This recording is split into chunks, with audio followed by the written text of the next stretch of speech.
फिर उसके बाद लो डेंसिटी लिपोप्रोटीन्स, फिर हाई डेंसिटी लिपोप्रोटीन्स। मैम हाँ जी मैम, ये सबसे ज्यादा लेस डेंस इसलिए होते हैं क्योंकि फैट्स जो होते हैं ना, उनकी स्पेसिफिक ग्रेविटी कम होती है और उनका वेट बहुत ज्यादा कम होता है प्रोटीन्स की निस्बत। तो इनमें प्रोटीन्स कम होती हैं, फैट्स ज्यादा होते हैं, इसलिए ये ना हमारे पास लेस डेंसर होते हैं। ठीक हो गया, ठीक। ओके, और इलेक्ट्रोफोरेटिक मोबिलिटी जो है, ये इसको कैसे एक्सप्लेन करेंगे?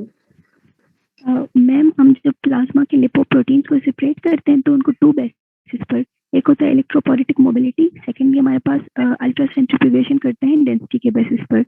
इलेक्ट्रोफोरेटिक मोबिलिटी में ये होता है कि हम इलेक्ट्रोड यूज करते हैं, कैथोड ऊपर और एनोड नीचे, और इन सारे लिपोप्रोटीन्स को हम डाल देते हैं।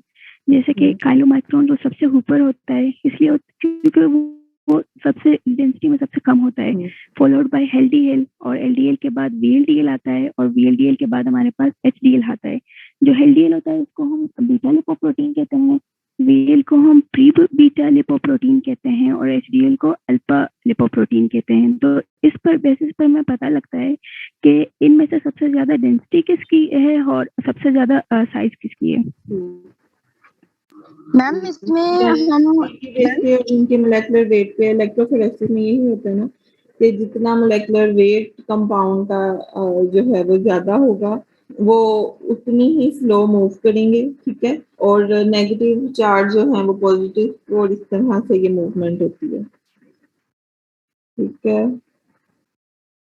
अब इसमें जो आ रहा है वो लिपिड की पेरोक्सिडेशन है। लिपिड पेरोक्सिडेशन की डेफिनेशन आपको पता होनी चाहिए।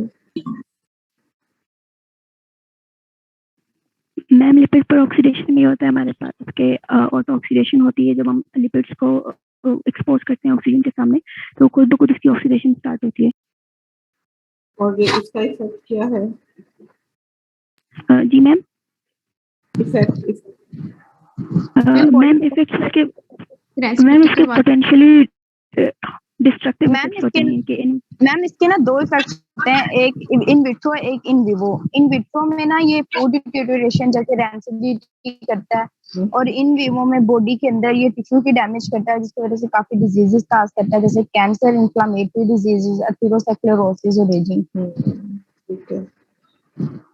Cause of deleterious effect of lipid peroxidation, क्या इसका मेन कॉज है? मैम रिपीट करें। मैम क्वेश्चन क्या था?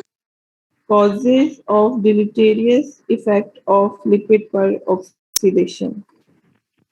मैम इसमें ये होता है कि प्री रेडिकल्स बनते हैं हमारे पास, और प्री रेडिकल्स के जो वैलेंस शेल के इलेक्ट्रॉन्स होते हैं वो अनपेयर्ड होते हैं। तो अनपेयर्ड इलेक्ट्रॉन की वजह से वो हाईली रिएक्टिव होते हैं। इनकी कोशिश हमेशा ये होती है कि वो कहीं ना कहीं से इलेक्ट्रॉन चुरा लें।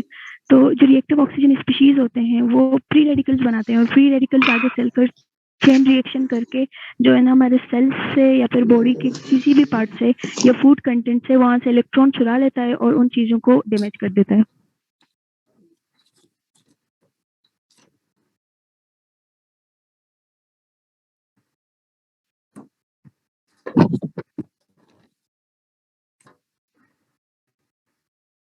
मैकेनिज्म इसका क्या है लिपिड पेरोक्सिडेशन का?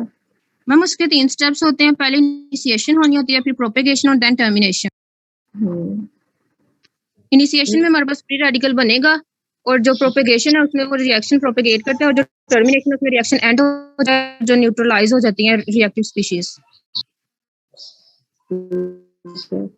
Anyone else?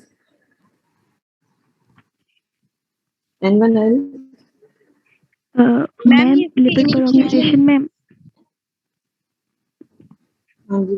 Continue.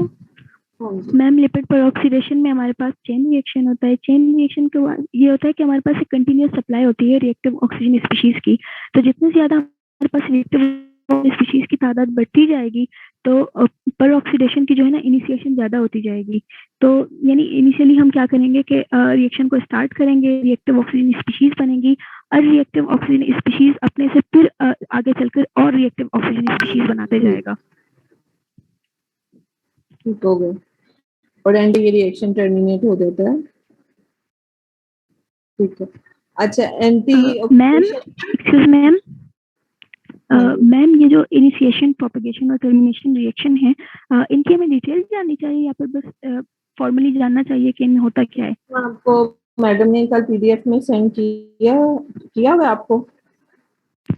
Yes ma'am, slides हैं हमारे पास। हाँ, बस वो आपने उसको जो मैडम ने किया है बस आपने उसी को ही पढ़ना है। वो एक पैराग्राफ है, उसका एक मैकेनिज्म है, ठीक है, ये मैकेनिज्म Okay, बताया ma'am. हुआ है, बस उतना ही आपने इससे करना है। Okay ma'am. प्रोडक्टेशन हुआ है मैकेनिज्म में, ये हमें लिखना आना चाहिए। एक जो भी मैकेनिज्म लिखा हुआ है कि पहले फ्री रेडिकल आएगा और मेटल से रिएक्ट करेगा। आपको पता होना चाहिए, और इतनी चीजें आपको पता होनी चाहिए, ठीक है। Okay ma'am. मैम हाँ जी, मैम जो ये बायोकेमिस्ट्री का इस तरह टेस्ट वगैरह होगा, इस तरह ये जैसे कोलेस्ट्रॉल वाला चैप्टर, इसमें से भी सिनेरियो बेस्ड एमसीक्यू आते हैं या फिर?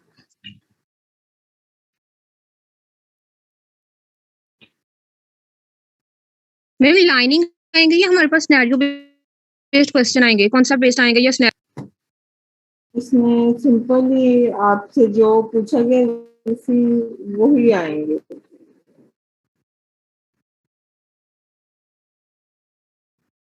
सिनेरियो टाइप में आएंगे, ठीक है, जो आपको बताया गया उसी में से पूछा जाएगा।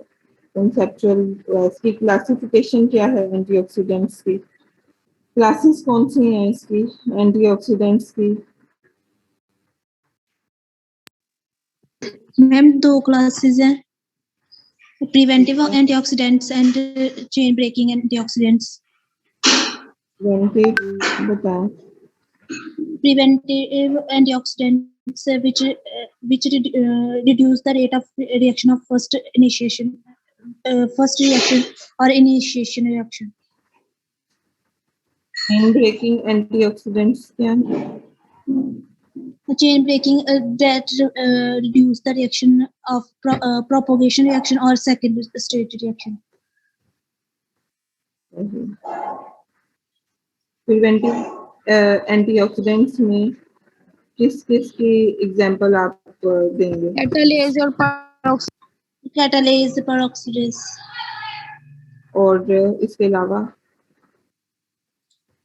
इसके अलावा ma'am, glutathione peroxidase. Selenium ma'am, जो ग्लूटाथियोन पेरोक्सीडेज है वो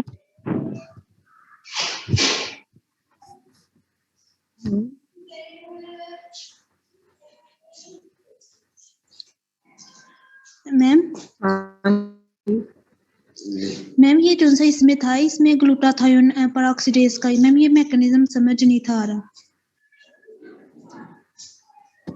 ये इसमें सेलेनियम और ये बताया हुआ pentose pathway. Yes ma'am EDTA और उसके अलावा DTAPA ये बताया हुआ इसमें।